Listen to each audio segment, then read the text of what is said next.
there! Have you ever wondered what led to the Civil War? Well, join me in a journey through time to figure that out. Chapter 1 is all about the Missouri Compromise. See? Thomas Jefferson's purchase of the Louisiana Territory opened up lots of land to the west, and Southern farmers wanted this land to farm, therefore expanding slavery. The Missouri Compromise of 1820 was an attempt to settle debates in the country over the expansion of slavery in newly acquired territories. It stated that Maine was to be entered as a free state, Missouri as a slave state, and slavery was prohibited above the latitude of 3630 in the rest of the Louisiana Territory.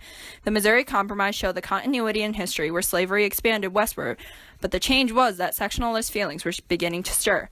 This is similar to the Proclamation of 1763 and the Northwest Ordinance in that American people continue to push west. The Missouri Compromise created a temporary solution by subsiding sectional tensions between the North and the South. However, the compromise did not address the slavery problem head-on and simply figured a compromise would solve it.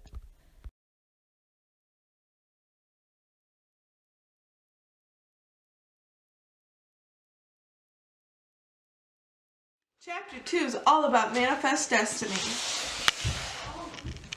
Manifest destiny occurred because all of the new technology gained from the Industrial Revolution allowed traveling west to be much easier, and with nationalism as their driving force, many wanted to expand west.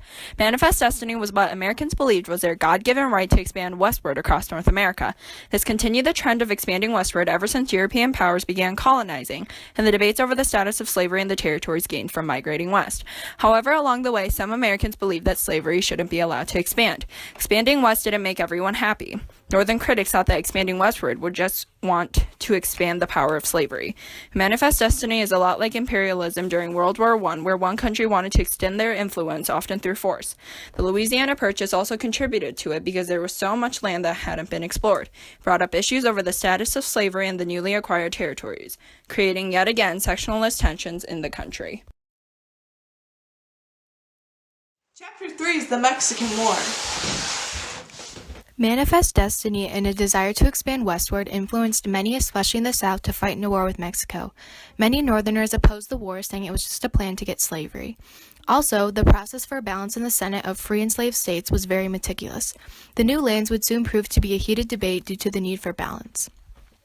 Polk irritated and provoked Mexican aggression to cause the war. After several battles, the Treaty of Guadalupe Hidalgo was signed and declared that California was American land, the Texas border was the Rio Grande, and they acquired about half of Mexico's territory. Manifest destiny continued, which meant fulfilling the desire to extend U.S. power over North America. Over time, renewed debates about slavery and free and slave states, which divided the North and South, occurred. This is similar to the French and Indian War because both wars were caused by the desire to move west, but there were forts or other nations blocking the way. The Mexican War created issues in politics over free and slave states and Senate between the U.S. and acquired the Mexican cession. This renewed debate and led to violence and more tension between the North and South, eventually causing the Civil War.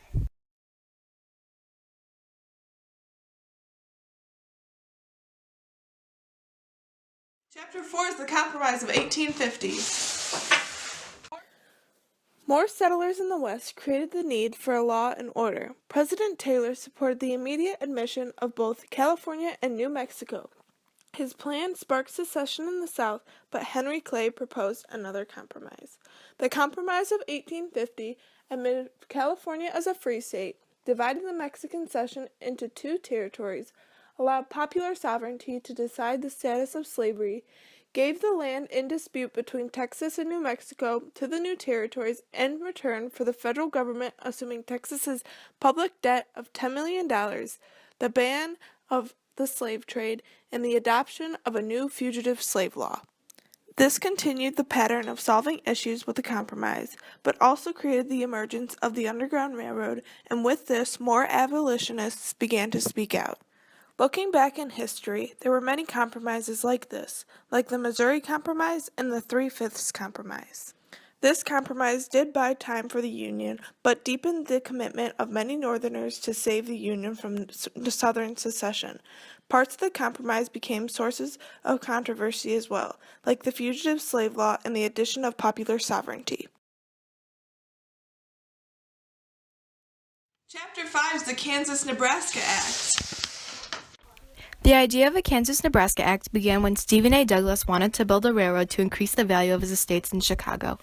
He needed Southern approval for his railroad plan, so Douglas decided to make sure he got it. The Kansas-Nebraska Act and elections in Kansas were passed to divide the Nebraska Territory into Kansas and Nebraska. The people of the territory decided the status of slavery, which became known as popular sovereignty. This act continued to fulfill the tensions and conflicts between the debate over slavery for anti-slavery and pro-slavery groups. At the same time, popular sovereignty played a big role in the elections in Kansas. This is similar to the division of New Mexico Territory into the New Mexico and Arizona states. Also similar to the Compromise of 1850, which split territories. This event contributed to the Civil War because Bleeding Kansas was practically a mini-war. The tensions between anti-slavery and pro-slavery got so high, it seemed to be the only option. Chapter 6 is the Dred Scott Supreme Court case. Another issue before the Civil War would have been the heated debates over the court case Dred Scott versus Sanford. Scott was a slave in Missouri, but he was taken to Wisconsin for 2 years, and when he returned, he sued in 1846 for freedom. His argument was that he had lived on free soil, and that made him a citizen. The Supreme Court ruled that Dred Scott did not have the right to sue in court because the Constitution did not give that right to African Americans. Also, Congress did not have the power to take property from citizens, so it was decided that Congress could not exclude slavery from any region. This ruled the Missouri Compromise to be unconstitutional. Following this court decision, the conflicting beliefs over slavery continued as the North and South were divided even more. Some things also changed. The intensity of the argument of slavery increased, and the agreement that had been holding the North and South together was gone. This whole case is similar to another after the Civil War, known as the Slaughterhouse Cases. Radical Republicans hoped to aid former slaves in integrating into society, but in these cases, the 14th Amendment was ruled unconstitutional and that the federal government did not have the power to decide, but instead the state legislators did. In both cases, the Supreme Court stopped the legislative branch from its attempts to help African Americans. All in all, in this case, the decision that all lands west were open to slavery created a tense competitive situation. The division it caused led to the Civil War because it made the North more determined and angry and gave the South a chance of more power in Congress, which they fought for strongly. Chapter 7 is the Lincoln-Douglas debates. After the Dred Scott decision were the debates between Lincoln and Douglas as they both competed for the Senate seat in Congress. Douglas believed in popular sovereignty and seemed like the man to hold the country together, while Lincoln was a new candidate who was against slavery's expansion. These heated debates continued the moral issue of slavery, but some things that changed were that Douglas lost Southern support and lost ground in the Democratic Party, while Lincoln emerged as a champion of the North and containing slavery movement. The tension and passion in these debates is similar between the debates between Andrew Jackson and John C. Calhoun on nullification. They created a tense atmosphere in America and South Carolina and had been alienated from the rest of the country, like how the Southern states are becoming alienated from the Union.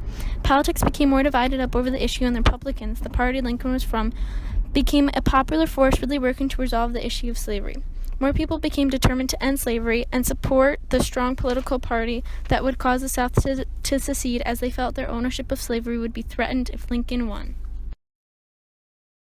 Chapter 8 is Uncle Tom's Cabin. Slavery was a large issue in the country, and the people were extremely divided. Unpopular laws and literature began being published to stir the emotions of people in all regions. Uncle Tom's Cabin was published in 1852 and was written by a housewife named Harriet Beecher Stowe. Northerners who read the book found a new hatred for the South, and Southerners saw the book as propaganda and an attack against them and their way of life. This book was a continuation of abolitionists spreading the word that slavery was wrong, but now they use literature and other forms of art to spread their beliefs. This can be compared to when after the War of 1812, nationalism was spread with literature. Uncle Tom's Cabin was very aggressive in pushing slavery as wrong, and people who were indifferent about slavery were now pushed to abolish it because of Stowe's book. Chapter 9 is John Brown's Raid on Harper's Ferry. John Brown's Raid is a revolt that was led by a man to the name of John Brown who believed he was sent from God to kill those who liked slavery. He gathered northern anti-slavery civilians to raid Harper's Ferry, a military location with a lot of ammunition. They cut telegraph lines and took hostages, but soon were captured and put on trial for treason. They were eventually hung. At the time, new technologies were uprising like the telegraph and the printing press. These new inventions allowed more ideas and news to get around quickly. The views on this revolt were surprisingly very different. At first, everyone thought that it was an awful thing, but the public in the North soon supported it. They believed John Brown's actions and words galvanized the public's opinion, which ultimately led to the thought that the only way to end this is violence. While the North praised him, the South became convinced that the Northerners were abolitionists who wanted to revolt. The South still hated Brown, but became an armed camp, and soon doubts about remaining in the Union began to grow. The reactions to John Brown's raid is very much like the publishing of Uncle Tom's Cabin. The book opened the Northerners' eyes and resulted in more thoughts about how bad slavery was, while the South quickly banned the book. As a result of Brown's raid, more abolitionists realized that violence was the only way to end the disputes. War became an option and a favorable one. Chapter 10 is the election of Abraham Lincoln. In the election of 1860, Lincoln was nominated as the Republican candidate, and Bell, Douglas, and Breckinridge were the others. Lincoln had 59% of the Electoral College votes, which gave him an easy win. When Lincoln ran for president, his campaign was that he only wanted to stop the expansion of slavery and not abolish it. But as the elections went on, he finally decided that it was time to end slavery once and for all. Before the elections, John Brown's raid at Harper Ferry allowed many to pick their side. It allowed more Americans to understand that their country was moving to the brink of disintegration. The South obviously did not like the raid, but knew after it that they would secede if Lincoln won. As a Northerner, Lincoln was their hero. They were happy with an easy win because it was in favor of the North and the West's economic development. But as a Democrat, the party is broken and the thoughts of secession sounded good. Their platform was the complete opposite of Lincoln. They wanted unrestricting of the expansion of slavery. The election of 1860 is very similar to the election of 2016. Just like Lincoln, Donald Trump won the electoral vote while Hillary Clinton won the popular vote. The election of 1860 resulted in the Crittenden Compromise, which was the last glimmer of hope to a unified country, but it was obvious that compromise was not an option at this point.